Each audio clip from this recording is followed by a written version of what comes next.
तो मेरे और काम करके शिक्षा आपको यहाँ शिक्षा भी हासिल किया करते करते भगवान की कृपा हुई। आज नवादा में नर्सरी से लेकर यूनिवर्सिटी तक शिक्षा की व्यवस्था है वो हम मॉडल ग्रुप के द्वारा किया गया। अब लगा कि नवादा जिला की राजनीति को देखकर मुझे कहीं कहीं तकलीफ होती है। सबसे बड़ी तकलीफ है कि जीतने के बाद तो लोग फिर जनता का दर्शन तो देते हैं। लगता है कि वो जिस उद्देश्य से जनता वोट देती है उस देश पर खड़ा उतरने वाला कोई न कोई नेता एक चाहिए जिला को। मुझे लगा शिक्षा में थोड़ी मैंने डेवलपमेंट जो भी नवादा में किया जो आप लोग समझते हैं, अब लगता है थोड़ी नवादा की राजनीति को शुद्ध करूँ, साफ करूँ और जो ही राजनीति में नवादा की राजनीति में आए वो जनता की सेवा है। तो जैसा कि उन्होंने भी बोल रहे हैं कि राजनीति में मैं जनता की सेवा के लिए आया हूँ और जो पिछले 35 साल से नहीं हुआ, सब जो पिछले 35 साल से लोग नहीं कर पाए, राजनीति को एक बकौती और वंशावली का हथियार और सत्ता का ये गति समझ रही है, इसको आप किस तरह से समझता है?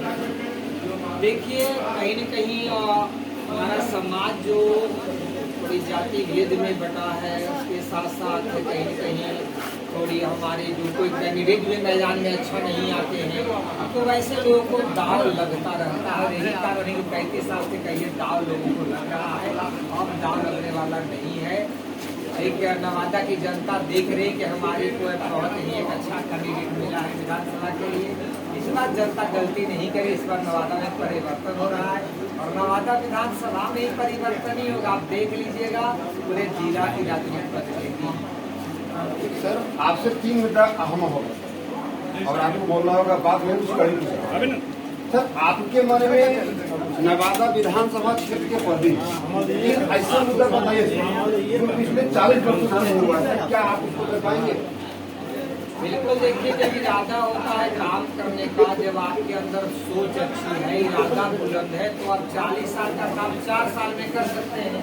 और यदि इरादा आपका बुलंद नहीं, ईमानदार नहीं, तब 4 साल का काम 40 साल में करेंगे। तो नवादा में जैसे एक सिंचाई की बात करें, हमारी सिंचाई में जो भी ट्यूबवेल हुआ करता था बंद हुआ, आपने डैम बना सकते हैं, सारे पैन को खुदवा कर सिंचाई की अच्छी व्यवस्था कर सकते हैं ट्यूबवेल के माध्यम से। रोजगार के उद्योग स्थापित कर सकते हैं, लघु उद्योग, कुटीर उद्योग, जिससे लोगों को रोजगार मिलेगा। शिक्षा को व्यवस्था हम दुरुस्त करना चाहते हैं। हमारे गाँव में अभी बहुत जगह स्कूल्स की जरूरत है, तो एक शिक्षा, स्वास्थ्य और रोजगार 3 हमारा फोकस है। तो जी अभी डॉक्टर रंज कुमार सर से मैंने जो बात किया और बात पत्ते की हुई और बात काम मुद्दे की हुई, पिछले 40 साल से नहीं हुआ था, इन्होंने आश्वासन दे रहा। सर एक बात और पूछना चाहता हूँ, समाज पंचायत अंतर्गत इस गाँव का जो हालात है सर बहुत खराब है।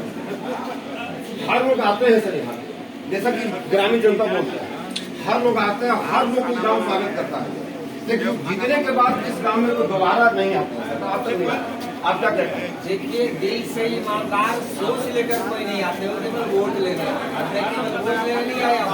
आपका आपसे बिल्कुल प्यार मोहब्बत और जो अपनापन है और जो गाँव की जरूरतें हैं, मैं देखने में गाँव की गलियों में घूम रहा हूँ। नवादा जिला का पहला कोई बिहार में ऐसे कैंडिडेट हो गए विधानसभा लोकसभा का चुनाव लड़ने वाला जो गली गली द्वार द्वार घूम रहा है। मैं द्वार द्वार घूमकर अभी से देख रहा हूँ हमारी गली में कहाँ समस्या है, गांव में क्या समस्या है। तो इस बार हमारी जनता धोखा खाने वाली नहीं है।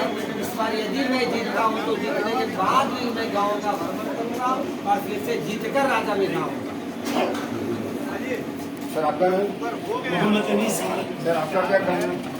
मेरा कहना है कि 35 साल हो गए